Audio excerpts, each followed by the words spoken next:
Snark with Snark's Domain here. I already took the screws out, so let's crack the card open. Off camera, I actually did the aluminum shim and Helmseye HY256 application. So I've got test added for that. I got a process later on, but yeah, it looks pretty good. It did pretty good too. I mean, there's not much to see. If you guys want, let's zoom into the core, just so you guys can look at the contact patch there. Let's see if I can get that better into focus. This is probably one of the better core contact patches I've achieved. You can see it's not really heavy on the right-hand side like it sometimes is. So that's a good sign. These are 1.6 millimeter shims with Helmseye HY256 on either side. So we're compressing it down to 0.1 of a millimeter on both sides without issue. And it performed well. So I'm going to scrape that stuff up and we'll save it for another day. Let me just zoom out here. Hopefully you guys are having a good day. Staying out of trouble, you know. Let's see if I can spray this off here. It's been hard finding time to do streams recently, but yeah, I'll get better at finding a cadence or a rhythm again. It's just anytime, well, like our daughter's going to school, so it's in the mornings only, and then of course my wife also, you know, wants and deserves help with the baby in the morning a little bit, and then finding like a chunk of time, it could be hard, but we're gonna find a way to get more content out to you guys. And I'll probably just, you know, I might have to move to just not always streaming, because I find I can probably do more testing if I don't focus on streaming at all. But I would like to at least show each putty once. That way people can get an idea of what it looks like, what it feels like, roughly, through the screen, rather than just testing them and just showing you guys the data.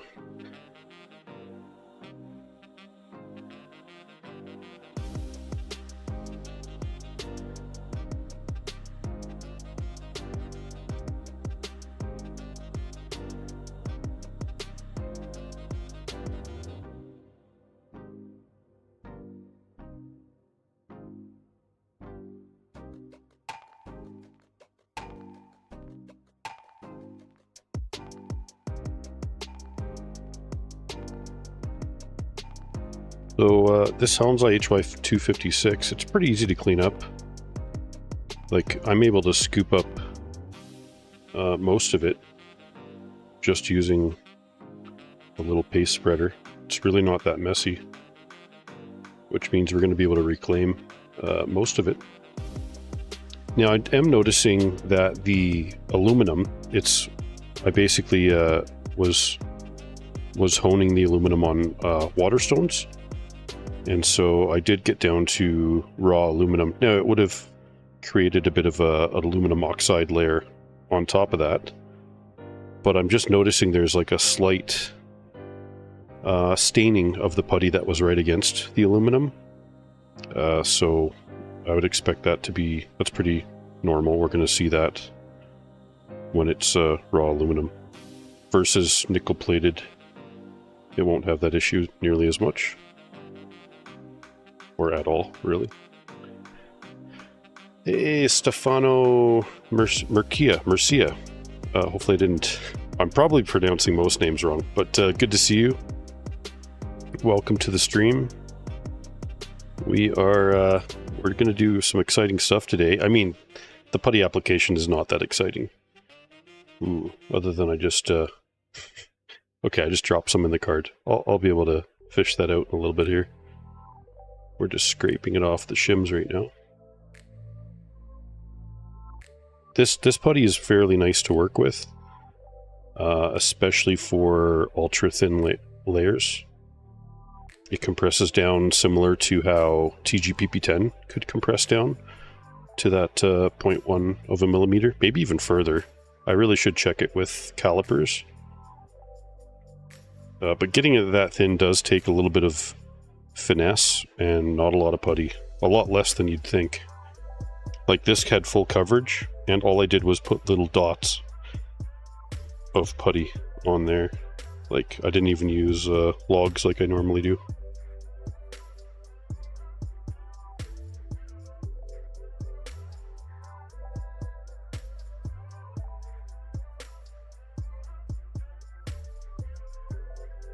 Save as much as we can. Get most of it.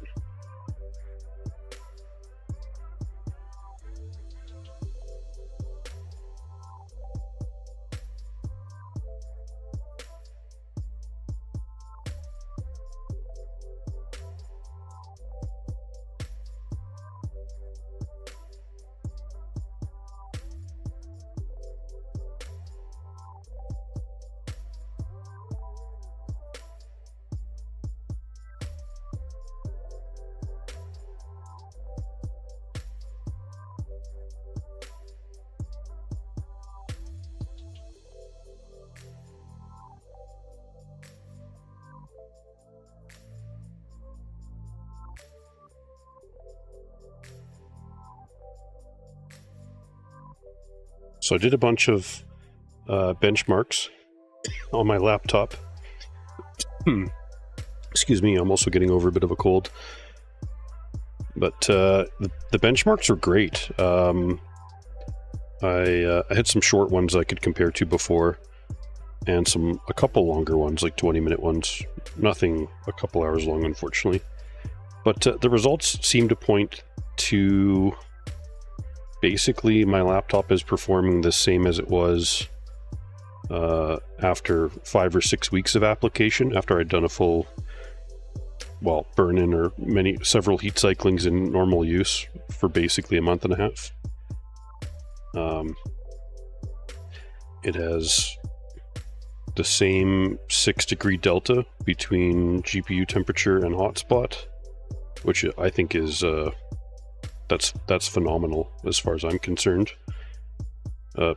Yeah, I wouldn't expect to see as low of a delta as 6 degrees, but that's what mine does, at least in testing. Or yeah, up to its power limit. So my laptop has a 130 watt TGP, and then it'll go up to like 100 watts on the CPU, or sustained up to, if it's just the CPU, it'll do sustained 70 watts. And if it's doing CPU and GPU, it's closer to that, I think it's around 60. Cloudyak, how's it going? Good to see you. Welcome to the stream. I'll try and get this putty application done quickly, because I think most folks will be more interested in the laptop than they will just another putty job on this card. They've seen it before. That's kind of boring footage for most, I would assume. But it is nice to document it anyways. That way, if people want to see what a putty looks like and get my candid reaction to using it, then that's what these videos are mostly for. And just to like document the process, which I think is worthwhile. But it's not like super entertaining, obviously. Yeah, that's a great delta for sure. I was surprised to see that it was only 6 degrees still after 16 and a half months. So if it wasn't for making a new guide video, and if I was a normal user, I wouldn't be touching it at all. Like, I would not be cracking open the laptop today. There'd be no point. Yeah, thermals are great. I think for the guide, I'm also going to try to reuse the 16-month-old putty. Not putty, sorry. Honeywell PTM 7950 from Mod DIY. We're going to try to reuse it and do a burn-in and see if we can get it back to the same hotspot delta and all that stuff over a couple weeks. If not, I'll take it apart again, and then we'll apply some, probably a different brand, just to, or I could just, I don't know, I haven't decided what I'll do if I have to swap it, but I'd like to give it a chance of reusing it, because if we can, that would let me test the same PTM, and we could check it in like another, well then I would just go off thermals. I would just wait until they go bad and test it every year kind of thing. 2-year mark, 3-year mark, so on. See how long it lasts.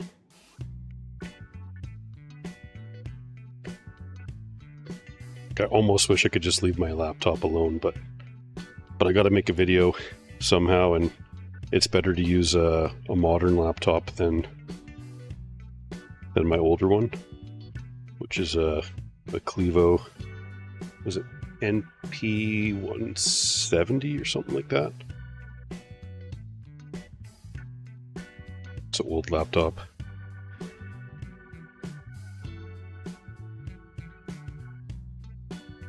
Cloudyak says, people have had pretty good success with reusing it. I would not have thought that, but I was wrong. Yeah, it's, and like, it can definitely be reused. There's been a few people on the Discord with good success reusing it multiple times. Now that was with, some of them have been with like fresher stuff that's only like a month or so old. So I'm assuming someone out there has tried to use older stuff like I'm about to try. But, it'll be nice to have some data from it for sure. Just for another point of reference for folks. Okay, we are going to put this on the rim over here, right there, just so we don't lose track of the used stuff. I'll have to get another smaller container I can put previously enjoyed Helmseye HY256, because I still have what looks like 120 to 130 grams. I want to buy more of that. It's not the highest performing putty, but it's very good for certain applications where you want to get it really thin, and it performs better than TGPP10 by a reasonable amount. So as far as like thin putties go, that's one of my go-tos, I'm pretty sure. So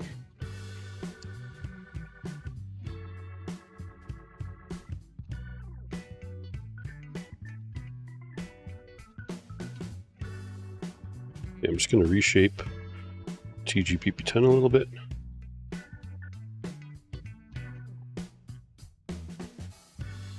Doesn't take much just to spruce this up and make it stand up a little bit. That way it gets contact when we go to reassemble.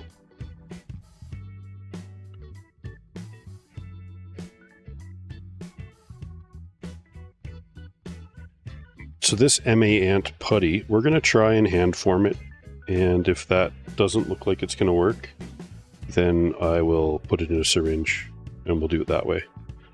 But I'd prefer to hand form it if possible. Well, I know it's going to be possible. It definitely looks soft enough. It's just if it's too soft would be a potential issue.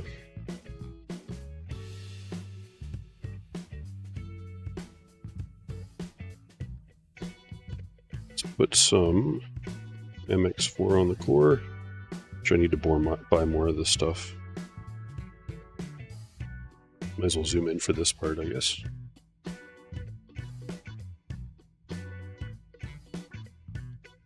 And let's see if I can get it in better focus there. Something like that. Does that seem bright enough for you guys, or is it still kind of dull? Let me make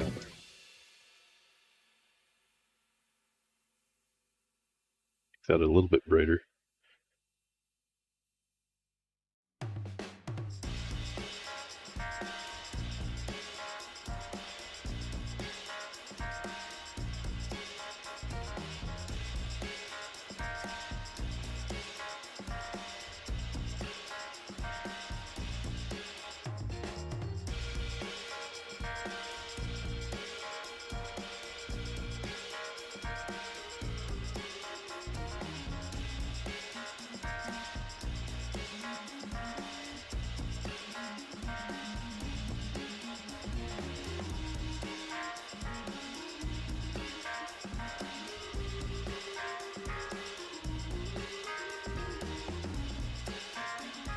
Okay, so we got that there.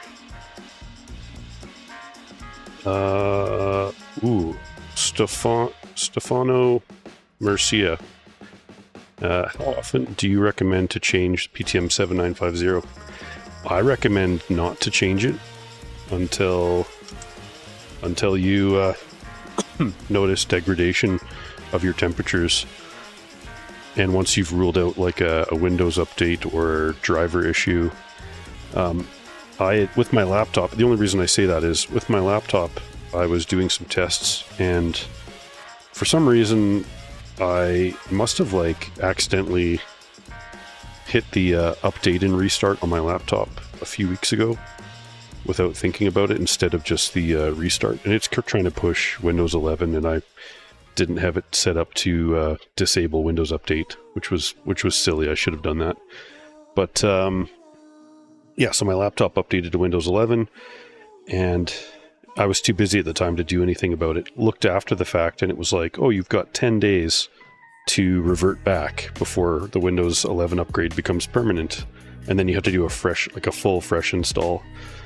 So I was doing some testing, and like, I don't know, my laptop was having weird stability issues. Not stability issues, but it was like laggy, even just on the desktop.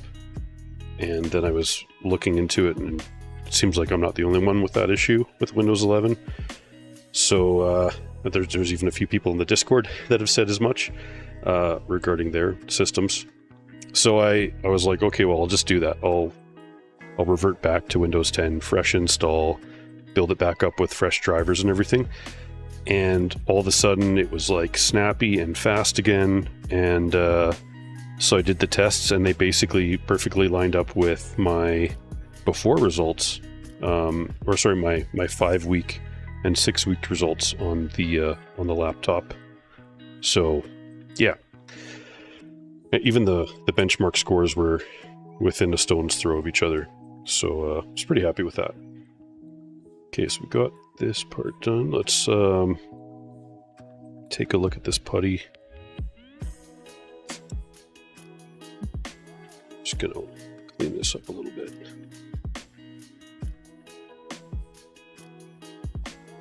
Making sure we have a dust-free surface to roll putty on.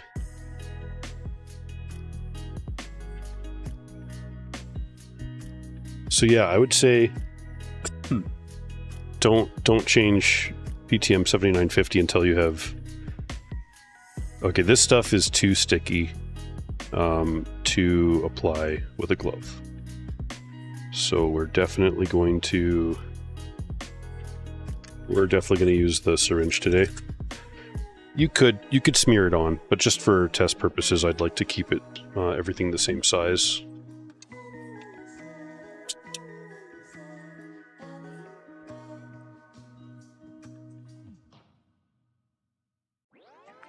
Just chopping a syringe down.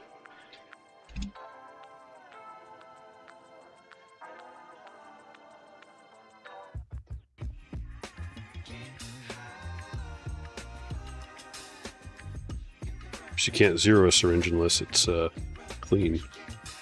And I was just testing some putty on this. See how thin we could get it.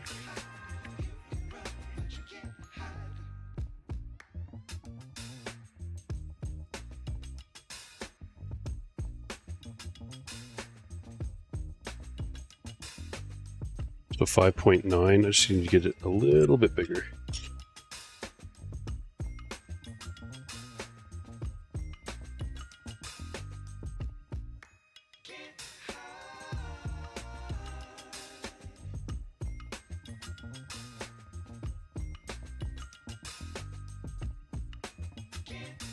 Yeah, so that's, what is it saying, 5.87 there?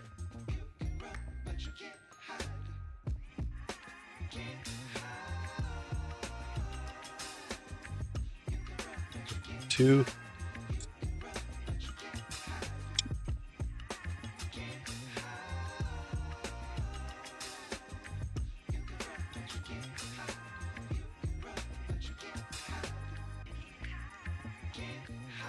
I think I got it close now.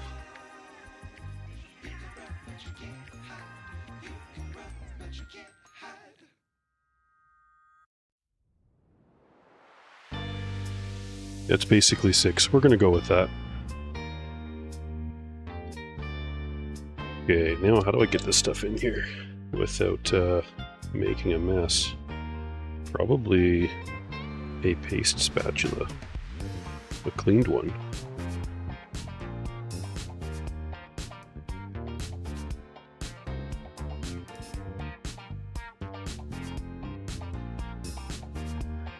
Okay, so this Ma ANT stuff is very soft.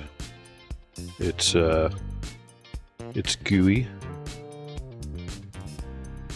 Looks like bubblegum.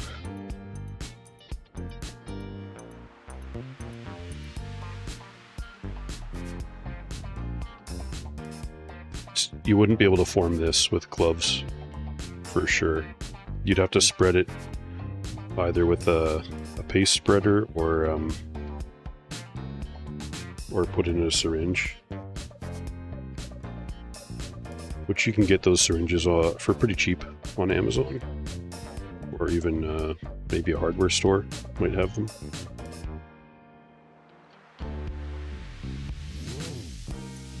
Try and save as much as I can off of here.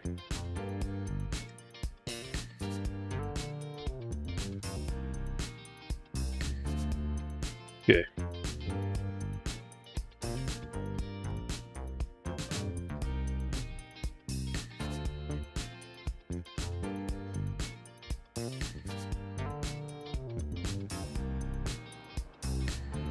Excuse me. Try and stop coughing in your guys' ear, if I can.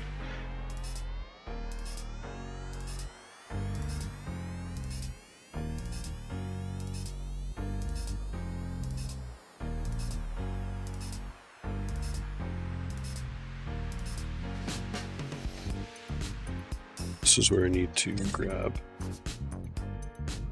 a spreader.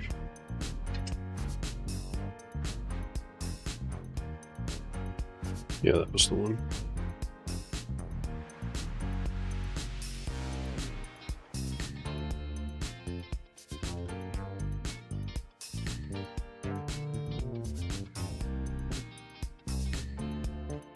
Probably getting a little bit wider than 6, but this stuff will squish really easily, so I'm not too worried about it if there's a little bit excess.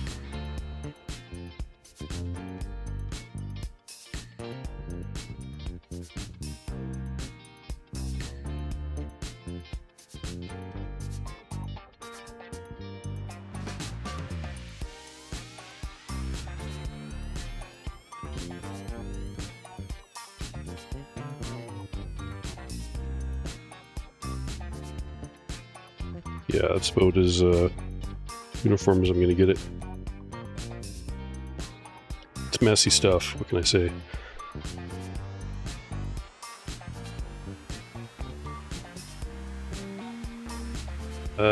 Matthias Patricio. Hello, good to see you. Welcome to the stream. Okay guys, we reshaped all the white TGPP10 on the card.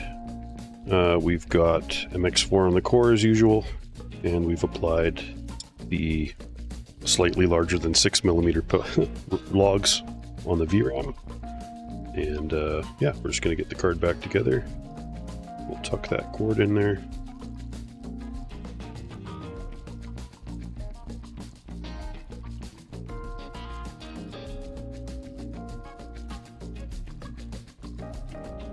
Right. Start it in. We'll get these 4 screws started. And then we'll get this card out of the way and start looking at the laptop, which I think will be the highlight of today's video.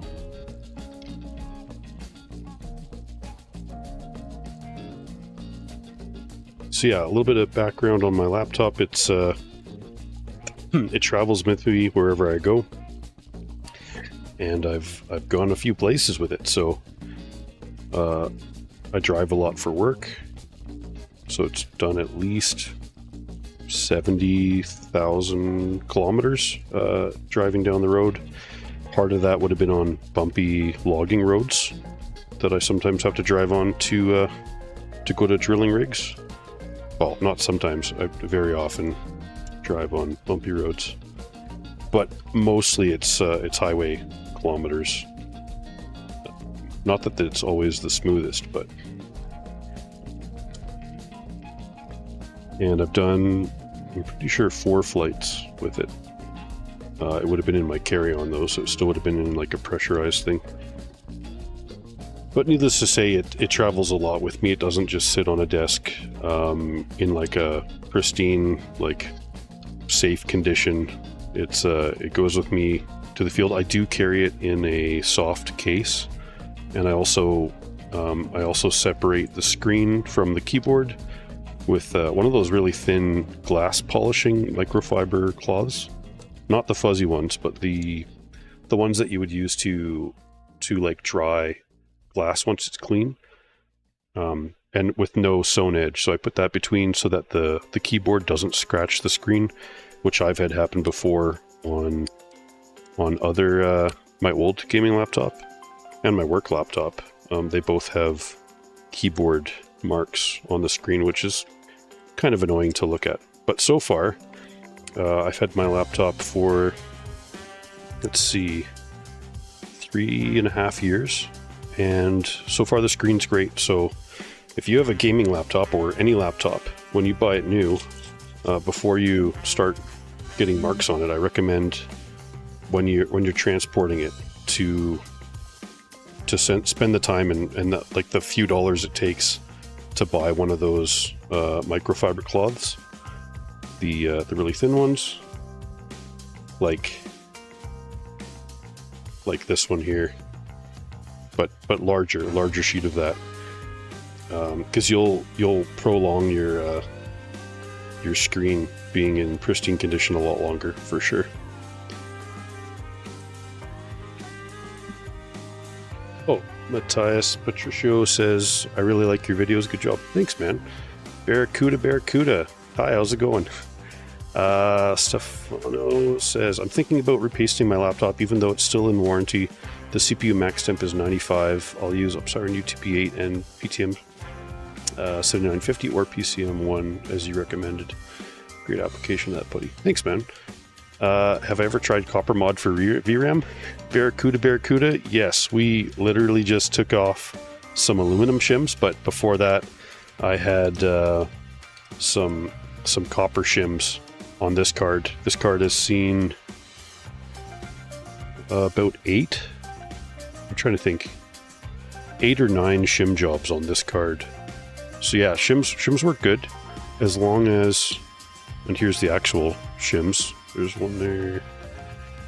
These 3 were on this exact card. They were also 1.6 millimeter, but it works good, and I like using putty with that. Now let's take a look at this putty. I haven't applied pressure or anything. This is just from assembling. I'll zoom in here. It's squishy. You guys see how that's squished out? Yeah, I call it a shim job. I mean, it sounds dirty when you say it like that, but copper mod, shim job, same. Yeah, it's all the same. Let me get these 3 screws in before I forget.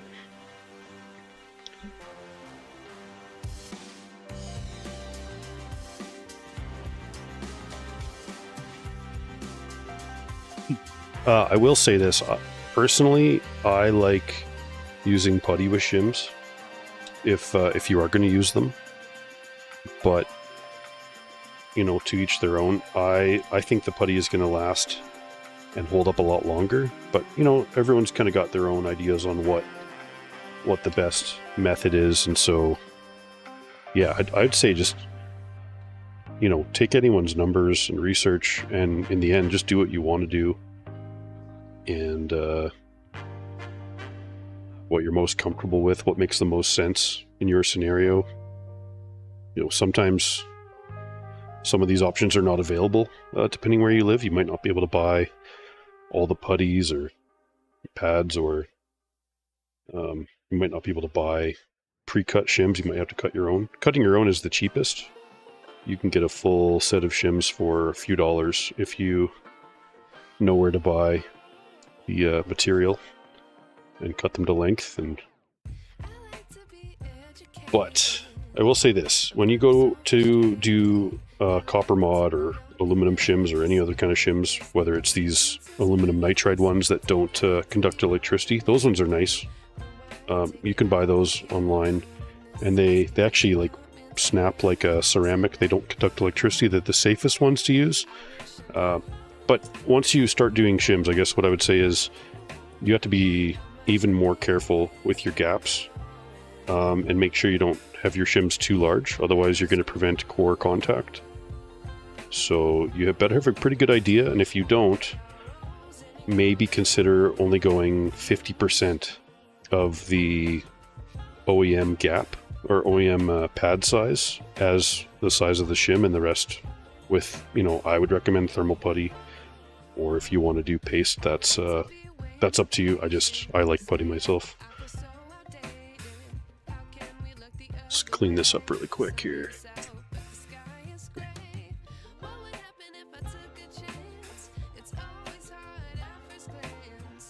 So, Ma, I always wondered if pure silver shims are a thing, if they would work better than copper. You know, I don't think they would work better than copper. I don't even think copper works better than aluminum, not when it comes to VRAM.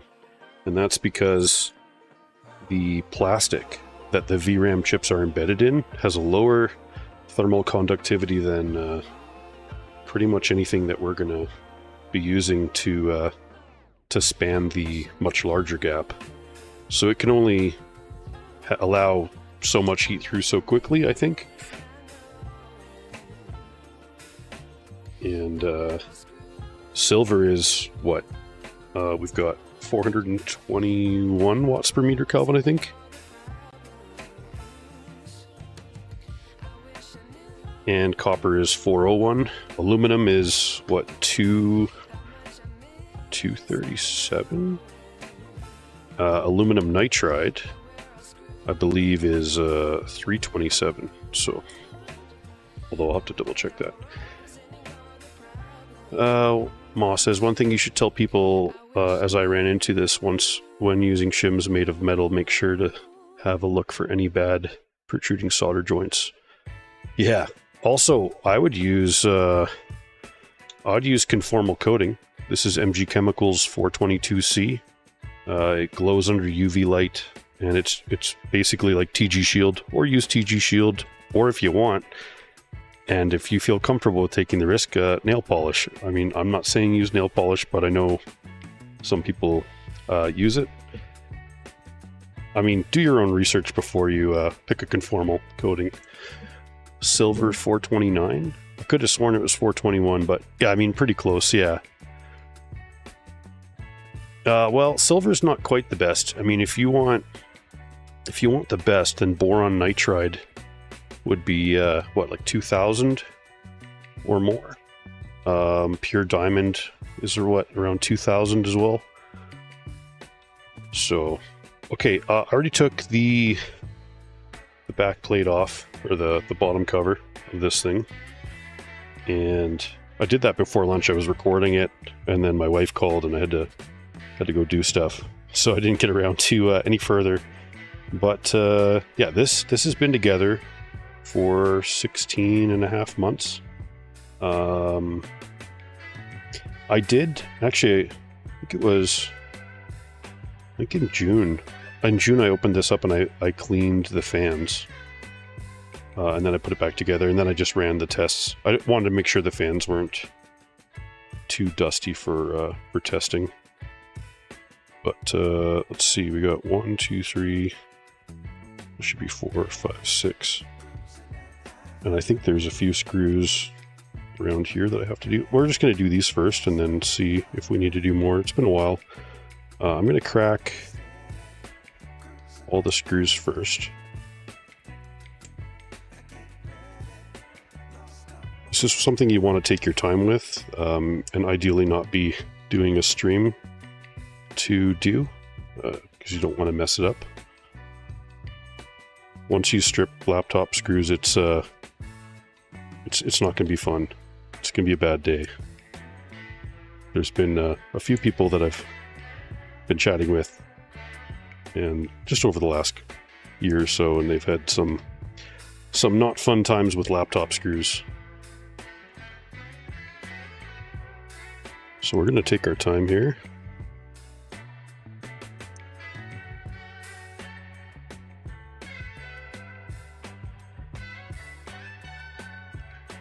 I think that one's done. That one's clicked. That one's clicked. That one's done.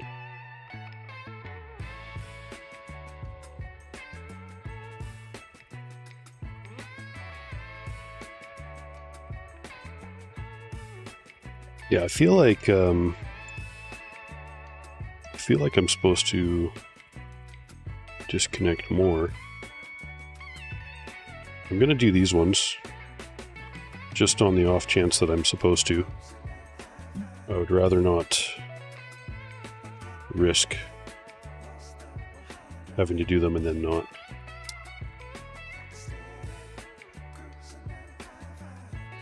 Keep this in frame here. Sorry guys, this is gonna take me a few more moments. I've already disconnected the battery cable. I recommend doing that. You don't want a chance there being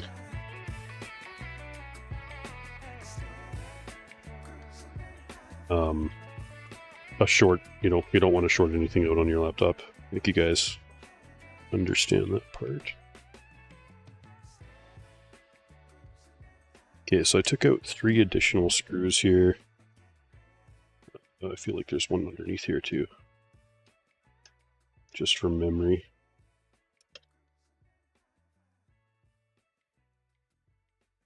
Yeah, there's one there. That's just in case the fans are part of the cooler. I didn't even look back at the video footage I had for this before, so.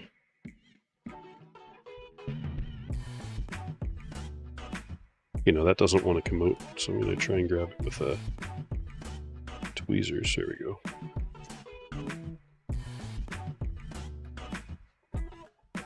Okay, so I've got... Oh, okay, I see why. So I've got to take this tape off and pop this little cable out because it's embedded in the cooler there. And then I think if I lift the cooler past, we'll check over here. There's that little tiny cable. We're going to do that too. What else are we doing here? Ooh, this cable here. We should pop that out. I'm going to try and do that very gingerly. There we go. I just did a little pincer movement, but not tight, and just sort of wiggled against both of the connectors there. And there's also this one here I should do.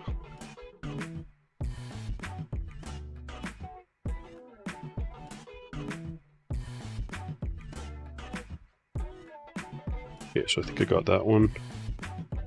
We did it. All right. So I'm just going to move this up here. And we'll zoom in so you guys can take, so we can all take a close look at this. See what it looks like. So this is 16 months of UX Pro and PCM 7950. I'll focus it here. Yeah. Let's see the core contact. It looks relatively decent, actually. Yeah. You can see how the majority of the PTM has melted and gone out to the side. There's just a thin coating, which kind of lines up. The patterns seem to line up. There's a little bit of PTM coating both surfaces. It looks like we have almost full. Well, we've got full coverage for sure, and from the test results I got, it makes sense. There was no issues with this application up to this point. So I'm gonna get some gloves on, and we'll scrape this stuff up and see if it's still soft.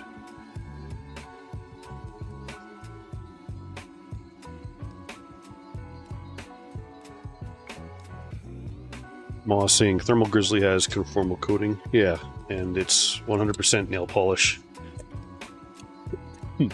Yeah, so in that case, I went on Amazon, and for like $20 free shipping, 2-day shipping, I got the MG Chemicals 422C. And this stuff glows in the dark, which, let's see if we can,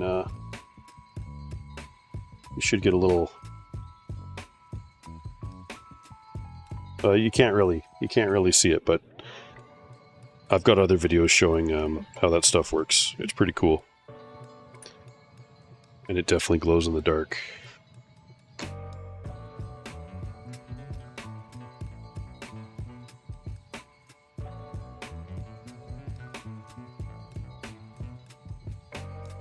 You're asking if I should unplug the CMOS battery? I'm not going to bother.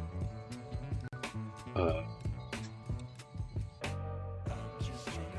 prefer to keep my BIOS settings. And yeah, I mean, I assume as long as I don't smash the stuff over here with a screwdriver.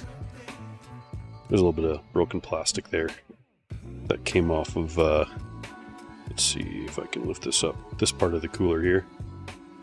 I did that last time I put it together.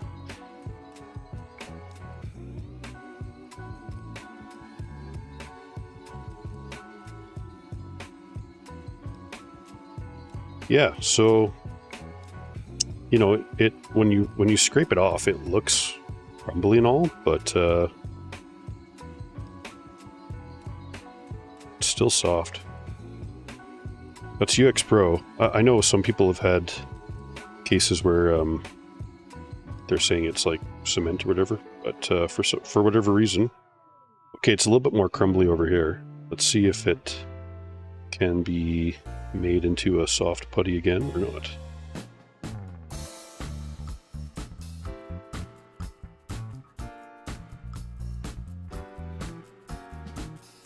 It still goes together, so not quite as soft as that first bit.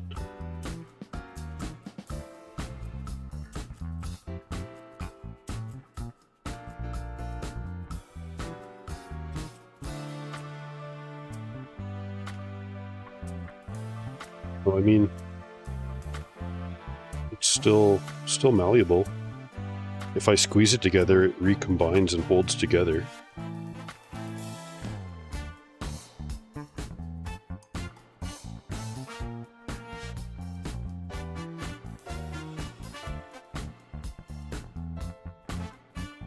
We're going to save this. I'm not going to throw it out or anything.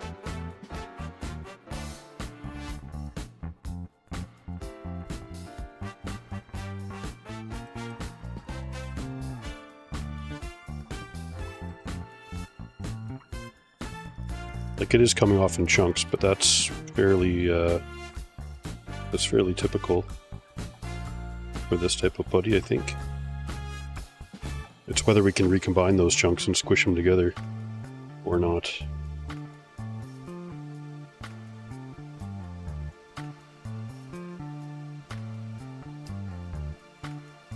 Just save the bulk of it. I'm not going to spend too long saving it all. We just want to get most of it.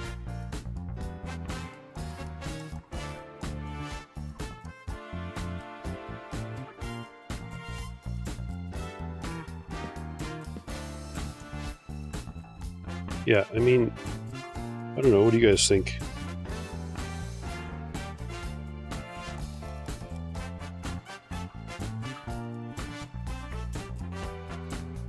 I think I could totally just reuse this, but we are going to try a different putty. So you really want to mash it together, try and make it homogeneous again, if that makes sense.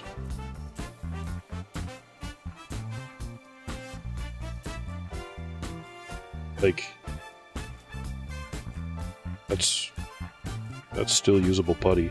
Look, it still leaves a film on it. That's 16.5 months old UX Pro. There's what that compares to unused stuff. Let me just grab a container here.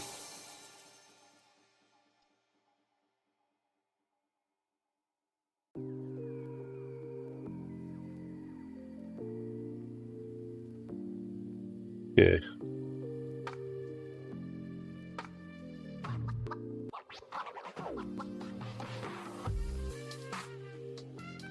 Stuff's been sitting in a container for a while.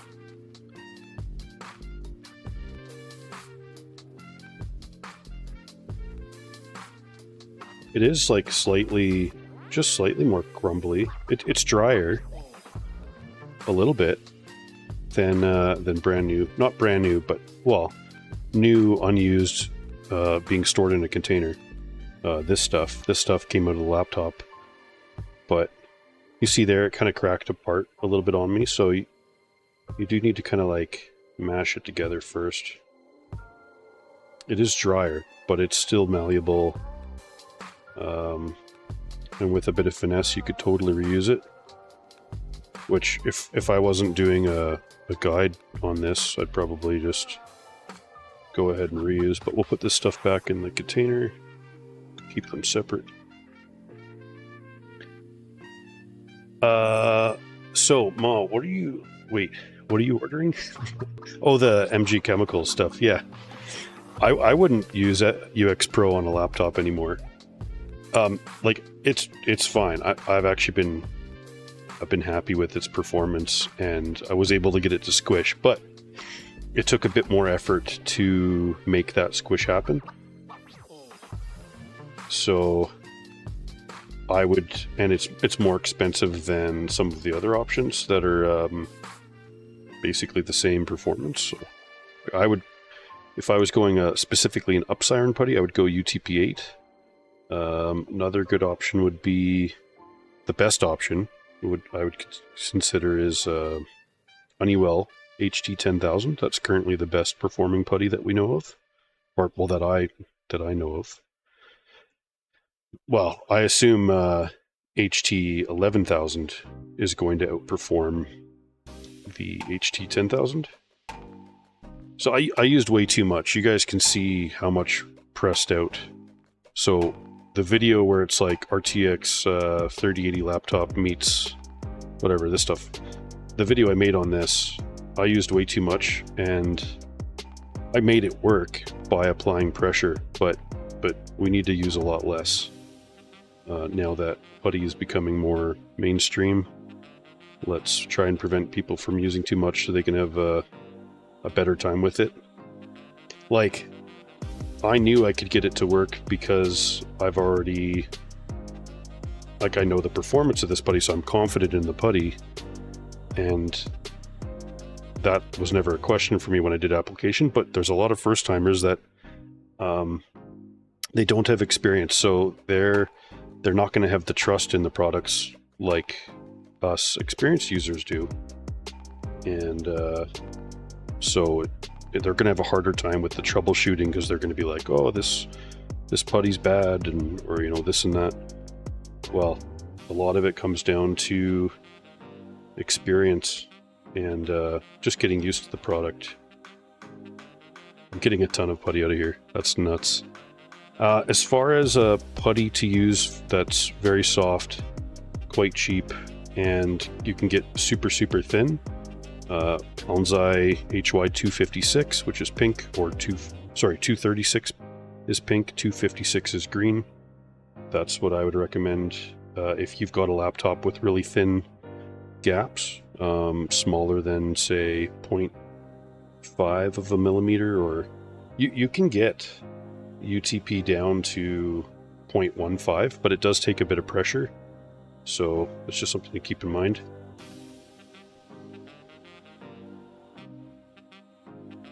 The HT10000 is, you can get it in the UK for sure. You have to go through the same, guys, this is 16 and a half month old UX Pro. That's just nuts for me. It does crack a little bit during compression, but the fact that I was able to get it all together and still, like, that's nuts. I'm impressed. This is held up better than I thought it was going to, especially based on what others were saying as far as I don't know, it drying out and becoming cement-like. I would say open up your container and see if you can take the little bits out and just get some gloves on and mash them together and try to do what I'm doing here, because this is still good putty. There's nothing wrong with it, other than I use too much on my initial application. Okay, let's clean the scraper up. Let's see if I can get that out. So we're going to try and reclaim the PTM.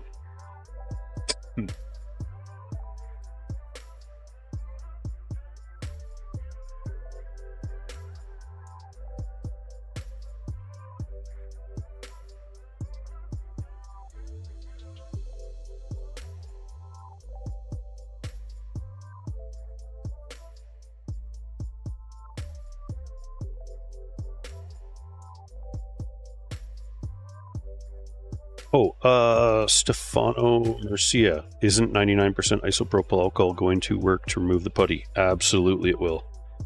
But we're going to save that putty because there's nothing wrong with it. We'll use that on another device at some point. Okay, so the let's go back to the Honeywell HT10000. There's two places that I know that you can buy that putty. And it's really going to depend on the quantity that you want. If you want a super large quantity of it, and if you're like a repair shop, just go straight to CapLink. They'll get you to fill out you'll have to create an account with them. You'll have to sign a non-disclosure agreement, all that stuff. And then you can buy from them, and they'll probably share a lot more details about the product than what I've been able to share. And then or even know about, and then you'll be able to like buy it from them, and they'll send you larger quantities. Or if you want to buy a small quantity and you just have like one or two devices to use to apply it to, then where I got mine from is Eugenie KH. He's a YouTuber. That information is on the charts if you're wondering how to spell that. I'm not going to find that right now. But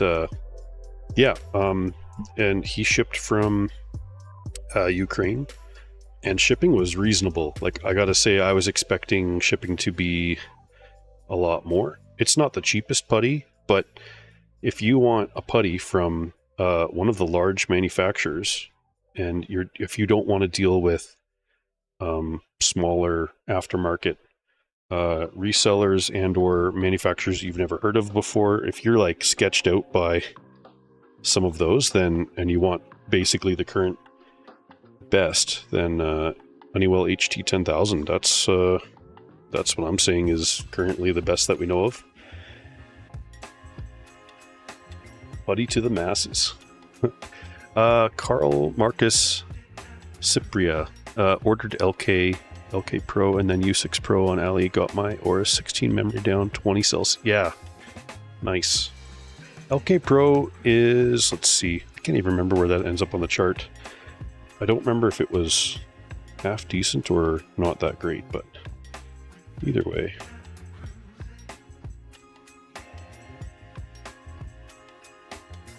Okay, so when you're cleaning up used PTM, don't try rubbing it with a Q-tip and isopropyl. You're not going to clean it up. It's not going to come off. What you want to do, let me zoom in for this part. What you want to do is you clean one of these if you want to reuse it. If you don't care about reusing it, just scrape it off. But you guys ever chipped ice off your windshield? It's just like that. So you're just going to come in here.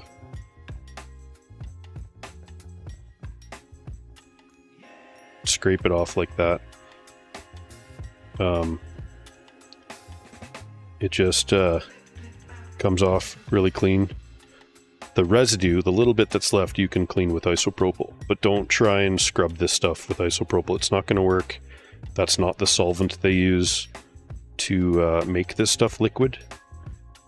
If you buy the liquid form of Honeywell PTM 7950 or 7958, those are the two variations, please let it, apply it and then let it cure. I don't care who tells you it's okay. Don't just slap your cooler back on, call it good, and trying to get it to cure that way. If it has nowhere to breathe, it can't off-gas properly. You're going to be creating a scenario where you're creating air bubbles that then have to travel out, and they're going to be pushing out some of your beloved PTM. So just don't do it. Okay, so we've saved those little bits. We're going to use these same bits later on for the video I'm going to make. I might not be able to do that on stream, but we're going to get this this all cleaned up, and then I'll probably end the stream after that. But if you guys have any questions while I'm doing this, then by all means, ask away. And we'll try to cover as much as possible. Okay, so I've got more than enough saved. Whenever you're doing PTM application, you only cut it smaller than the die.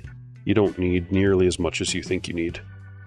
80% of that material is going to melt and flow out. This is what I was looking for earlier. These little scrapers, let's see if I can get a good picture here. This thing is like probably the best thing for cleaning it up. It's even better than a paste spreader. Works really nice, but we already got it cleaned up with a paste spreader, so no big deal. We're going to get a little bit of isopropyl on there. Lately I've been moving away from just Q-tips and using more of these makeup wipes. I didn't know this, but these come in different grades. There are ones that are like for exfoliating. Those are going to be more abrasive. Try to avoid those. You go to a pharmacy or pharmacia, whatever you want to call it, and ask which ones are the luxury ones. These are the soft luxury ones that are less abrasive. They're going to ask you what you're using it for. You can tell them you're trying to clean electronics. They might understand that, they might not. But yeah, definitely get the softer ones if you can. You don't want to be scrubbing away and scratching stuff, if possible.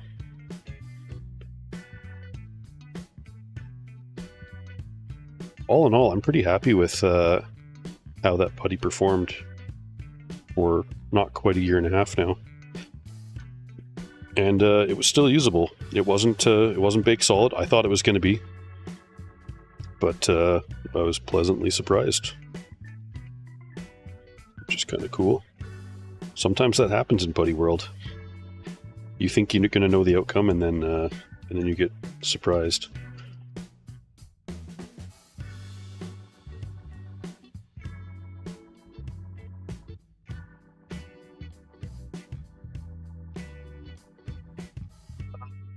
See, just a few pieces. Amazon thinks, man, Ukraine isn't so bad, so the UK is where I got the 6950 XT for cheap. Well, that's a nice card.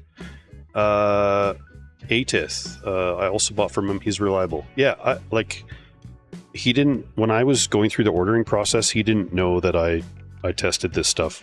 I've been asked that. Once we were like mostly through the whole thing, then I'd like let him know then. Maybe I should have like waited another little bit until it was like in my hands, but I trust the guy. He seems pretty solid. He wasn't just trying to sell that either. He's got like layered T-Putty 607 as well. Some other products. It sounds like they've been using HT 10,000 way longer than I even knew it existed. So he reports like a couple years. Some of the people that buy it from him have been using it for up to 2 years in a 24/7 365 workload, and it's held up. He did report that it was firmer after that 2 years, but that it was still performing the same. So that's what I'm expecting putties to be able to do, is even if they get harder over time, that they should still perform fairly well. So hopefully that is the case.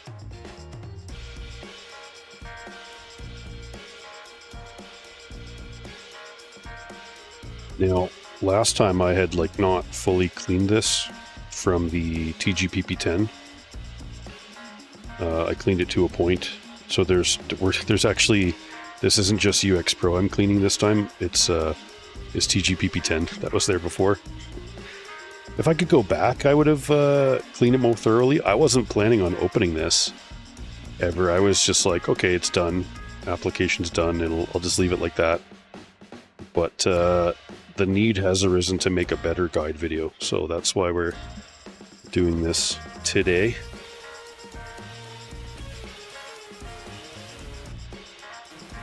If you have an old toothbrush, that'll work. These little brushes, they come like this. I just chop them down to make it a little bit more firm bristle, I guess. But you can use whatever you've got available to you. Doesn't take much isopropyl to be able to scrub this stuff clean.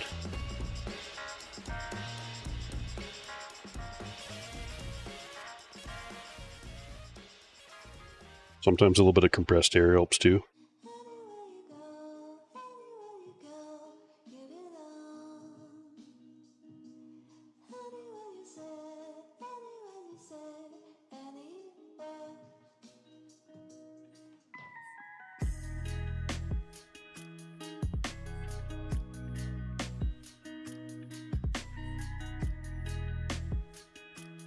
Get this over here. Making this messy for sure with brushing it, but that's to be expected.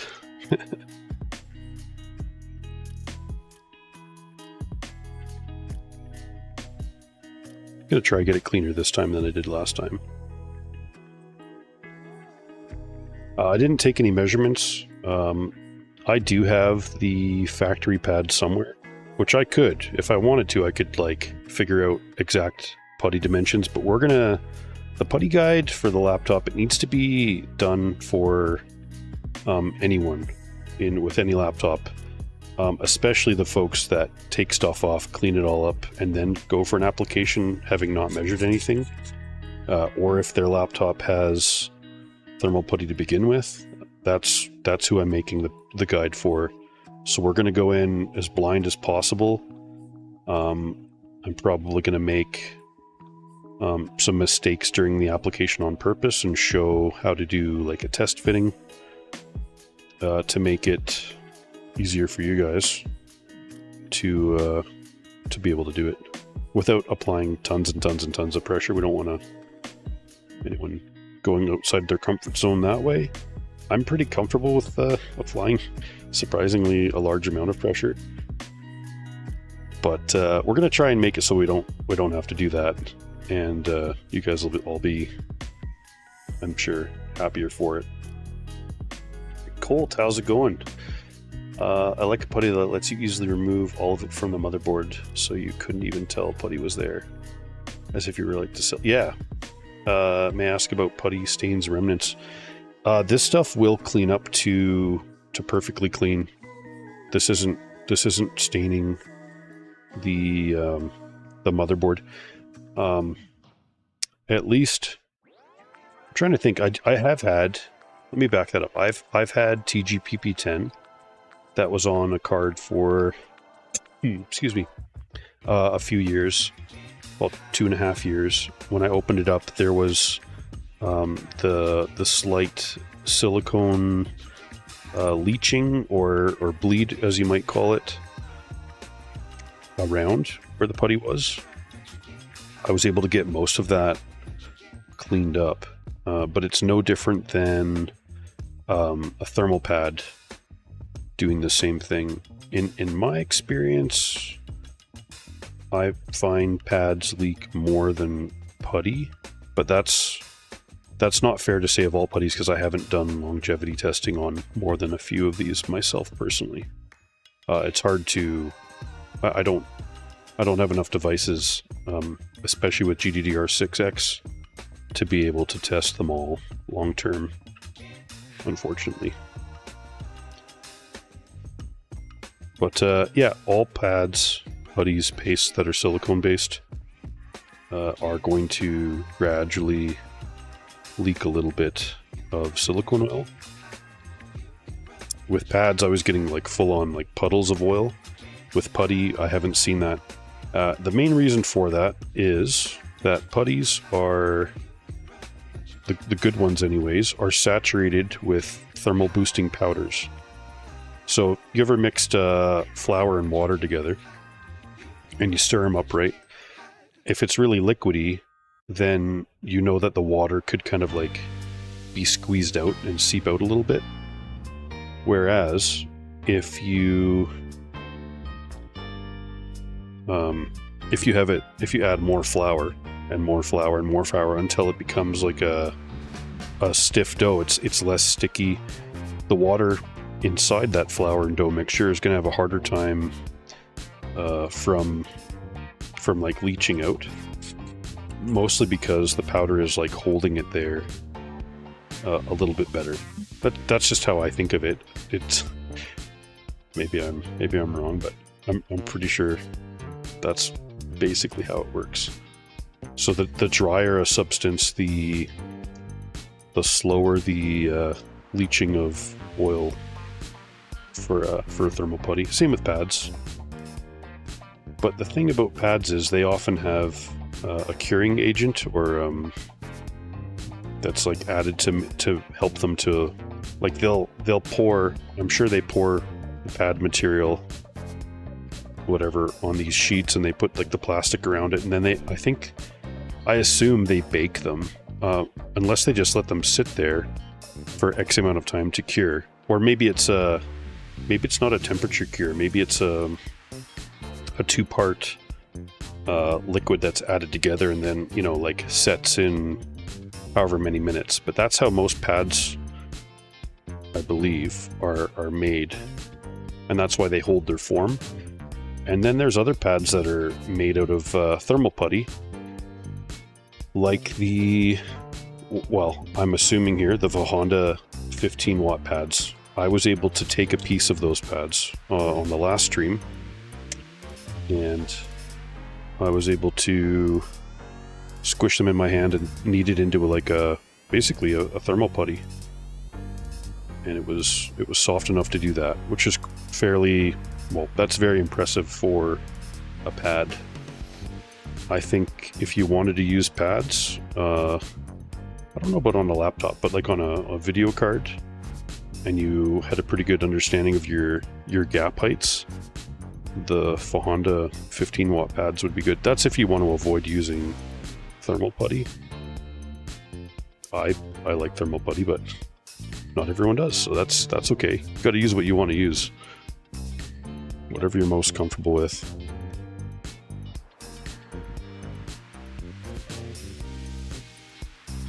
Okay, what have we got here?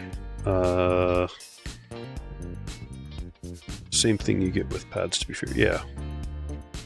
Yeah, like when I was opening up even EVGA cards, and I love EVGA cards, but their stock pads and G-Lit Ultimates and G-Lit Extremes, they all leaked like oil. I have pictures on some of my older posts on Reddit where it's like actual puddles of oil just sitting on top of the pad. It was nuts. AbleMod says, or sorry, Ailmod, not Able. Welcome to the stream. I'm going to apply UTP-8 along with PTM 7950 for the core to an EVGA for the Win 3 card. Do I think 50 grams is enough? No, I don't. I don't think 50 grams is enough. And I have a 3090 and I've applied UTP-8 to it. It's closer to 70 to 75 grams for a 3090, and that's because of the VRAM on the backside. It does bring down temps. If you wanted to, you could also get some shims and just do the backside with shims to shrink the gap. But even with just putty, with a pretty good overclock inside my computer case, I was getting mid 90s on my memory junction temperature in a mining scenario for ETC hash with a plus 1200 in Windows overclock with, I want to say 90% fan speed. I'll have to look back at my test, but it's pretty good. You're gonna be fine if you're just gaming. Yeah, RIP EVGA. They were the best. Well, one of the best cards, I think. I just like the fact that they gave Kingpin the reins to do whatever he wanted to, and we had some pretty cool overclocked stuff. Like, I haven't checked to see what his like plans are recently beyond a few weeks ago, but he was supposed to be working with PNY, hopefully, if that all went through. Like, if that does, and if they're smart about it, and they just let him do what he wants to do and not try to just use his name for marketing, if they really like give him the reins like he should have for his like little like overclocking thing, then I think great things could happen. If they control it too much, then it's not going to be good, and he's not going to be happy, and it's not going to last very long anyways. So if they want a lasting relationship, they better let him do what he wants. Otherwise, what's the point? That's my 2 cents. I got you back. Little old Snarks domain with 1,800 subscribers. I'll go to war for Kingpin. Good times. Pretty cool dude, by the sounds of it. Rue. Oh, welcome to the stream. Oh, if only I knew the Honda pads could do that when redoing my motherboard VRM. It worked out though. Great motherboards. Yeah, EVGA made good motherboards too. You can also use, I mean, I just use thermal putty for everything, including motherboards, and it seems to work out pretty good. That's what I know.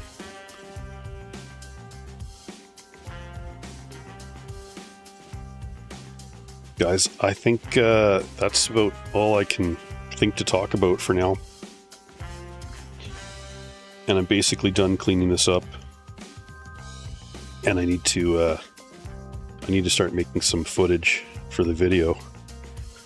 So, got a couple more minutes, and then I'll shut the stream down. If you guys have any last comments or questions, anything you want to ask me, feel free. I'm a fairly open book for most topics, especially thermal putty. We're going to try and make a guide that can work for first-time folks that have no experience with putty. So some of the things I say in the guide video are just going to be old news to, I'd say, most of you guys that are already experienced with the stuff, but hopefully will help out those the newcomers, the first timers. Yeah, he's doing more YouTube for sure, but it was centered around e-bikes, which is totally cool that that's his like hobby and stuff. You know, in time, depending on how the PNY stuff goes, hopefully we'll see more content from him PC based as well. Ailmod, my 3090 is reaching 104 on memory, just playing. Yeah, you're going to be, if you use UTP-8, I predict that you'll, is that stock settings, 104? If you use stock settings on your 3090 with UTP-8 and you apply like a fixed fan speed pretty high, you're going to be probably mid 80s on your memory junction temperature, maybe low 90s. It depends on your fan speed, really. But yeah, you should see pretty good improvement. If you don't, and if you want to try shims just on the backplate, you're going to also see a further increase in cooling. The core side doesn't need shims of a 3090. It's just the backplate that does, if you decide to go that route. But yeah, you could totally throw on some like 1mm shims, and then you could be in the mid to low 80s, maybe even high 70s if you're using stock memory settings. But I predict you'll have some happy temperatures, better than the pads would have been.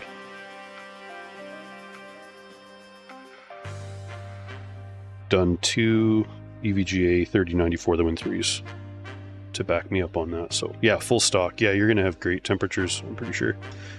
it's definitely going to be under 100 because mine was under 100 with extreme overclocking, not extreme, plus 1200, and mining Ethereum Classic. So 8th, I get thermal ring throttling on... Oh, did I was just reading something. I think it disappeared. Oh, do I have to scroll up? No, that's okay. Message retracted. Well, I won't read it then, because I can't. Yeah, I'll stop the stream here momentarily. Oh, you get ring thermal throttling on heavy load. I'm wondering if that's normal. It is if you're using stock settings on Intel. Is that Intel, I'm assuming? Yeah, have you updated to the latest BIOS? Which is supposed to solve some of the single core boost degradation stuff. There's a few folks out there that have covered the ring temperatures being a bit of an issue on Intel. And I think it was based around the voltage being applied to them, if I remember correctly. Not that I'm super well versed in Intel stuff, but I've watched enough to know that I wouldn't buy a 13 or 14900K and run it stock. Say that I would totally go through the hoops of overclocking it, undervolting it, doing all that stuff manually, and probably like locking all the cores. I've seen a few people have good results with that for, what, year and a half, 2 years without degradation. So probably best not to use factory settings on Intel 13 and 14900K stuff. Maybe even the is there 14800K? You've updated? Okay. That's good at least. You should be well, yeah, I don't know. I would consider looking into doing like an all-core overclock and like setting a fixed V-core. And just preventing it from going up to the high voltage it was doing. And look into your ring voltage. I'm not the guy to like know all the details on Intel, unfortunately. That's what I would do. Listen, folks, it's been a fun stream. At least in my case with this laptop, with the UX Pro, it wasn't rock solid for me. It was still soft. It was drier than unused putty from the container, but it was still soft. It's still formable. I just had to smush it all together. So that's my take on 16-month-old used in this laptop. Yeah, this thing doesn't generate tons of heat on the VRAM specifically, but it worked fine for me. Ooh, one other thing. Let's check that really quick. What did I do there? I'm pretty sure I put something there.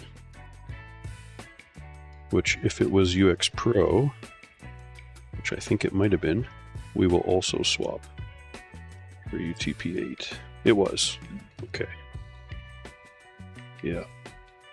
Nice.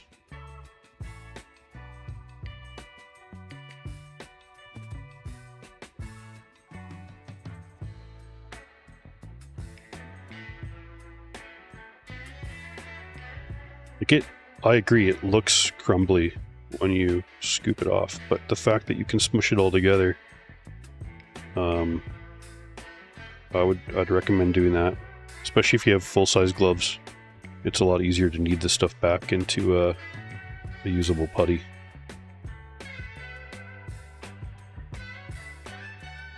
So I'll have to clean that up.